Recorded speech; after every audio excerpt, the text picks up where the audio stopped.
Hey, what's up, everybody? Welcome back to Nerd Level Rising. This is Jake. I'm back with another patron-voted video topic. This is for, of course, the month of November that we are in right now. And this is an interesting one. This is a really interesting one. This is all about why dark stories can feel therapeutic. And I think this is a really interesting topic for me. I think about this quite a bit because most of what I read is pretty dark. Not everything, and there are certainly stories that have very little darkness, or maybe even none, right? There may be a little bit of danger, maybe, right? But I wouldn't call it super, super dark. But the majority of what I read typically has at least a good amount, if not a lot, of really just harrowing experiences for the characters or even for the reader, depending on how the story is told. And it's such an interesting idea of like, why do we like this? Why do we do this? Why do we read these types of stories? Why do we watch horror movies, TV shows? Why do we play these kind of horror-based video games, right? Why do we subject ourselves to these dark stories? What's the point? Why would we want to put those thoughts into our mind? And that's a totally valid point. I want to make sure that I say that here up front, is that enjoying these stories is not like a morally good thing. It's not something that you have to do. It's not something that I'm even going to say that you should do, although I do think that there's value in it. But like, a lot of people just don't want that energy in their life, and that's okay, right? There's nothing wrong with that. And if it's just a style of story that you don't enjoy, that you don't want to have in your mind and your heart, then cool, right? There's tons of other stuff that's out there, right? So I do want to make that very clear at the beginning here. But I, at least, and I think a lot of people, find these things to be therapeutic in some way.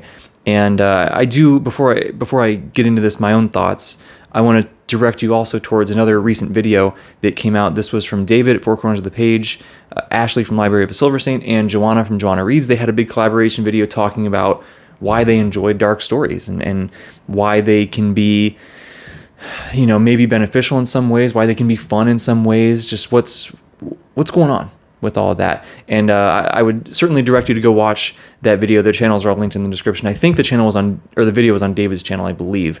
But it was a great discussion. I really thought it was just really well handled and really balanced. So go check that out. My own thoughts here, though, I think I have four major points that I'd like to get across here. Number one is that we often see ourselves in a character, in a story.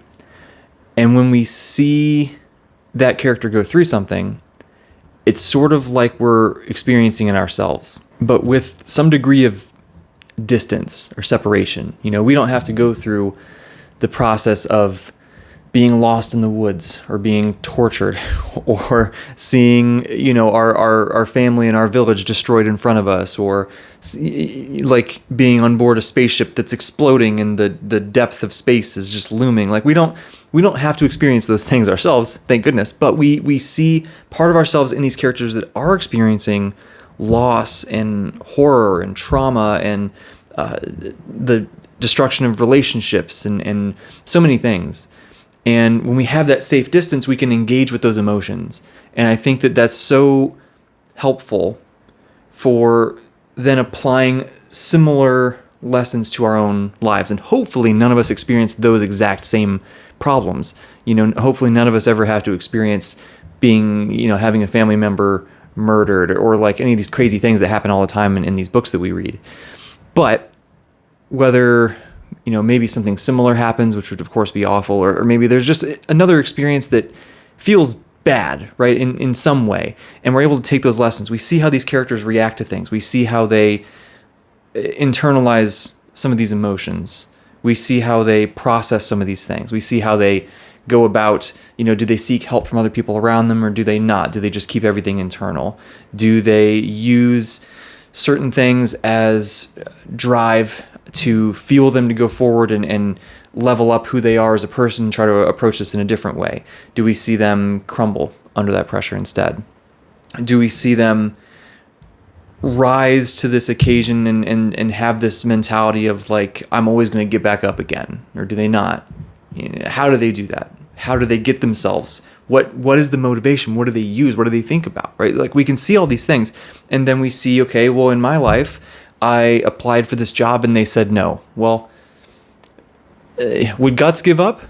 No, of course not. He's going to get back up and try again, right? And we can use these lessons of perseverance, of seeking refuge in the people around us, of working through our traumas and our hardships, and we can apply that to our life. And I just think that's so helpful because, those hopefully bad experiences in our own life are, at least relatively speaking, few and far between.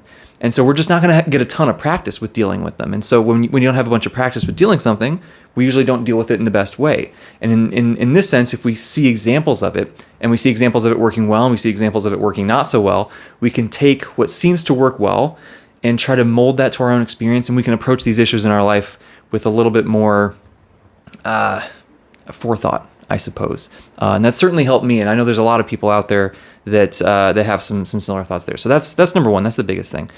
I think beyond that, we can see maybe we don't see ourselves in these characters, but maybe we see some of the people that we know. Maybe it's family, maybe it's friends, maybe it's just somebody that you've heard of, right? Maybe it's not even, you can't even put a name to it, but you just know that there's people like that. I think that's also important because we see them go through these hardships. We see them go through these bad things, these dark things. We see how they react. We see why they react that way. That's a key point, seeing why people react the way that they do.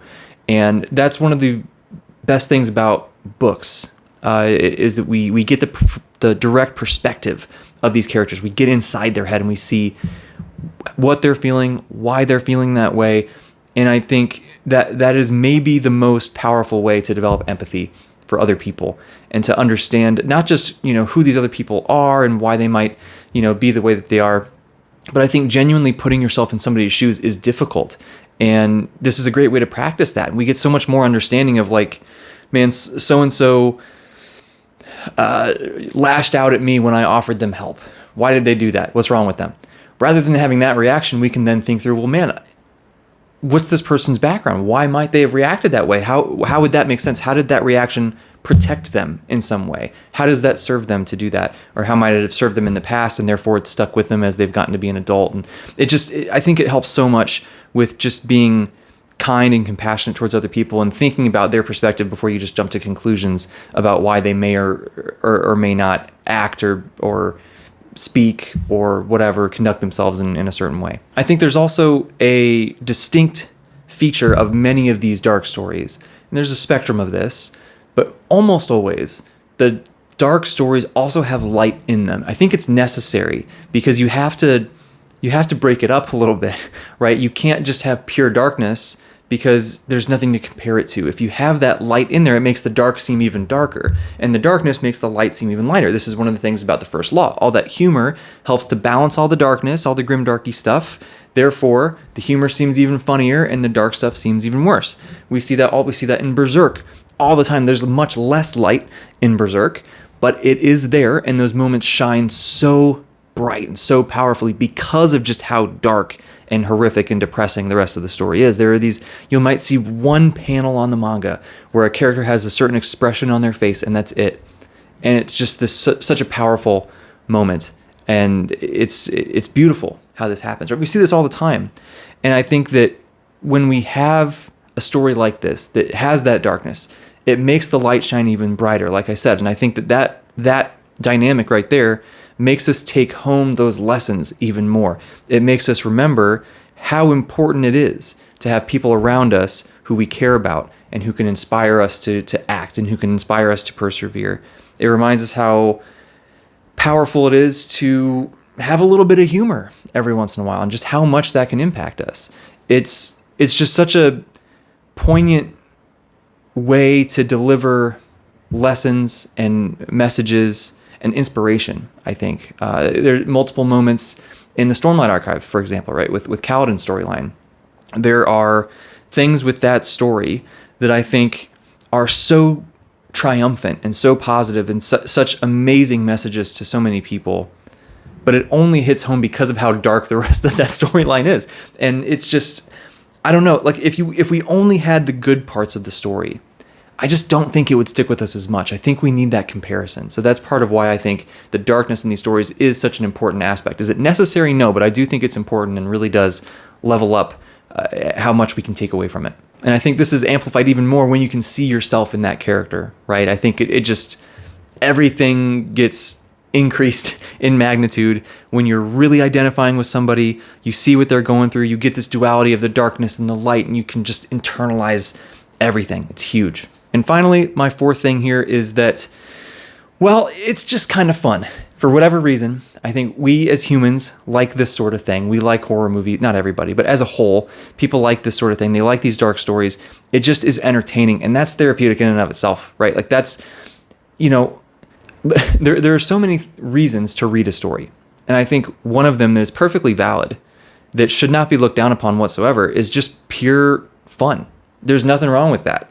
And it's okay to enjoy these kinds of stories and find them interesting and entertaining. And I like, that's just one of the things that, I don't know, in the way we talk about books, I think has changed, just even since I've been on BookTube. And I think that there is, it hasn't changed a lot, but it's changed a little bit. I think in a good way. I think there's much more emphasis on the lessons that we take, and there's much more emphasis on the themes and on the ways that we're internalizing this story on a larger level, not just what happens, between the pages. But let's not forget what's happening between the pages in terms of just like, this is just cool and fun and entertaining, right? Like that's still such a great, important thing, just how it makes you feel and how that can just help you make your day a little bit better, right? I think that's great. So I don't want to overlook that one.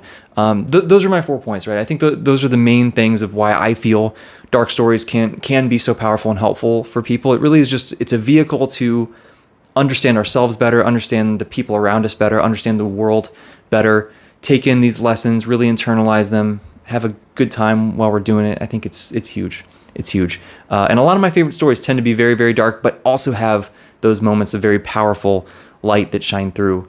And it's just a good recipe for me, at least. And it seems like for a lot of people as well. So hang out with me in the comments down here. Let me know, what do you think? Do you like these kinds of stories? Why do you think they resonate with you and with other people so much? I would love to, I think this is such an interesting conversation. So I would love to talk to more of you guys about this. If you like the video, hit that thumbs up. If you want to hit subscribe and join the community here at Nerd Level Rising, I would love to have you. You can check the description of the video if you want to get involved with the free Discord. There's a bunch of us in there. It's growing every day. It's awesome. And there's also information there about the Patreon where you can join and you can vote on video topics just like this. You can get your hands involved with the channel. You can join the book club and read along with us, all that good stuff. And I would love to have you there and continue growing that community that is just so fun, and my favorite thing that I have done since since joining YouTube. It's just been the best. As cliche as it is, the friends we make along the way are the best part, but it's a cliche for a reason. It's true. So, thanks for hanging out with me. Thanks for watching. I'll see you next time.